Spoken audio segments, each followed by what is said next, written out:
The Luke Soil Late Model Dirt Series announced that it has suspended Cade Dillard after he wrecked Garrett Alberson during the Topless 100 preliminary race on Friday night. Wrote this up over at stockcarreport.com. You can find the link in the description below. If you didn't watch the race, following a restart with 18 laps to go, Alberson got a run going into turn 1 and slid Dillard for the lead coming out of turn 2. Dillard appeared to slip up a little bit entering turn 1, but was able to gather the momentum back up and attempted to cross Alberson over, but ended up making contact with Alberson's left rear and driving him into the outside wall. Somehow Alberson's car didn't flip, but helicoptered back down the track and was then struck by Dalton Wilson. We can take a look at this right here from Flow Racing over on X. Garrett Alberson's going to throw it in at turn number 2, up the track. Oh, man, contact, heavy contact. 58 and 97. And the Coleman Farms Racing caution is out, heavy damage. So you can see that Alberson cleared him pretty good here coming off of turn 2. There is a lot of space there. Clearly could have drove underneath Alberson, and he decided not to do that. Instead, driving right into his left rear, stayed in the gas, sent him up into the outside wall, and fortunately did not actually flip him over. Could have been really, really bad there, especially given that they are at the Topless 100 and there's no roof. Following the wreck, Dillard admitted that he wrecked Alberson on purpose, saying that Garrett once again proves how big of an idiot he is. Every time he buckles his helmet on, he tears somebody up. He got me at Cedar Lake. Last week, tore up Jake Tim. Every time you see him on the track, he's tearing somebody's stuff up. I'm not going to say it on here and go on a rampage and cuss, nothing like that. But you're tired of racing with idiots like that. You work way too hard to get out here and put your stuff in a position to be up front like this. And every time I'm around him, he hits my race car. So I hope they have to send his back to the jig. If he touches me again, I'll total him out again. So obviously admitting that he did indeed total Alberson out. Was happy that he destroyed the car, was hoping that it was sent back to the jig, and then threatened that if Alberson touches him again, he would total him out again. He then gave a separate interview with Flow Racing's Kyle McFadden following the race, and he doubled down saying, he spent half the corner right there in the middle, and we got our momentum up, and then I seen he's coming up. I attempted to turn down, but once I've seen we're making contact, no, I didn't lift. Everybody just sees what happened tonight. But it's been 2 or 3 times throughout the year we've got run over by the same 58 car. We just got to the point I was over it, and the amount of drivers and crew guys that came over and talked about they're glad somebody did it. I think there's a lot of people that feel the same way. He didn't name any names, and hard to believe that people were coming over saying that they were happy that he was wrecking Garrett Alberson in the way that he did.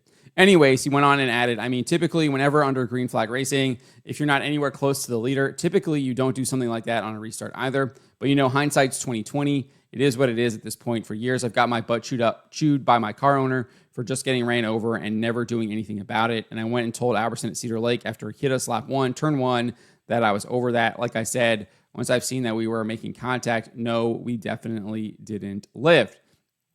He did it to us at Wheatland too. He's just a nice guy and his car has speed. Just when he puts a helmet on, he just kind of turns into, I'm not going to say anything bad there, just loses his mind a little bit, drives over his head a lot. Once again, like I said, when you got that many other racers come by and talk about it, I'd say there's several people feels the same way.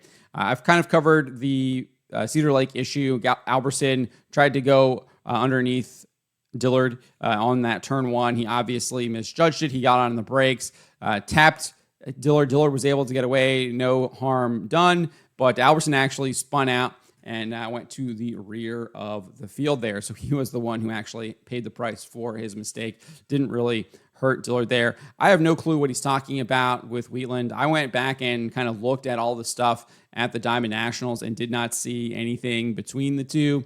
Now, maybe he was talking about the Show Me way earlier on in the season. I didn't look at those, so that's possible what he's talking about, but hard to believe that there's this kind of idea that Alberson is somehow a dirty driver. I just think that is just completely and utterly ridiculous. In fact, I think he has a reputation for being the opposite of that. And as far as his comments about Jake Tim, Alberson got a great run on the outside there, and Tim came up and they made contact, and it was a racing deal. I don't think anyone was really at fault there. They were both racing for the that pole position for the USA Nationals there. Anyways, Dillard went on and justified his actions by claiming he had warned Alberson after the USA National, saying, like I said, I warned Alberson at Cedar Lake. If you do anything stupid, there would be the consequences. He kind of messed around and found out there. So again, just trying to justify what he did. In a press release, Lucas Oil Late Model Dirt Series announced this. Lucas Oil Late Model Dirt Series, presented by Flow Racing, announced penalties for Cade Dillard after an on-track incident and subsequent actions at Batesville Motor Speedway on Friday, August 15. Specifically, they said this: after review, Dillard's on-track and off-track actions, which obviously I would assume includes the initial interview with Flow Racing and then potentially this one here with Kyle McFadden, were deemed aggressive, violating the conduct policy in Section 1.4 of the Lucas Oil Late Model Dirt Series presented by Flow Racing Rulebook. As a result, Dillard has been suspended for 6 months from any Lucas Oil Late Model Dirt Series presented by Flow Racing competition. So big suspension there, but it is kind of in line with what we've seen from all of these other tracks and series this year. Obviously, Bob Gardner got a similar suspension from the Mars series, and then we also saw Port Royal give that suspension as well earlier this year. While the penalty report was issued early this morning on August 19th, Kyle McFadden had reported on Saturday that Dillard had left Batesville ahead of the Topless 100 finale, so it's unclear when the suspension was enacted. I'm wondering if Lucas Oil told him to go home, or maybe Dillard chose to go home himself because maybe he had an inclination that Lucas Oil officials might be sending him home after what he did to Garrett Alberson on Friday. But let me know what you guys make of Lucas Oil suspending Cade Dillard for 6 months for wrecking Garrett Alberson here in this Topless 100 preliminary.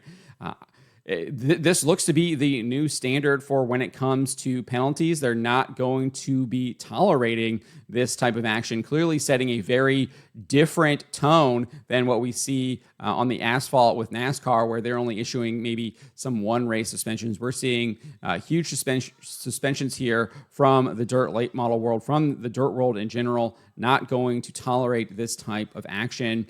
And that seems to be the new status quo that we are seeing. Lucas Oil obviously kind of backing up what we've seen over the last couple of months from the tracks and from other series like Mars. But let me know what you guys make of this. Let me know in the comments below.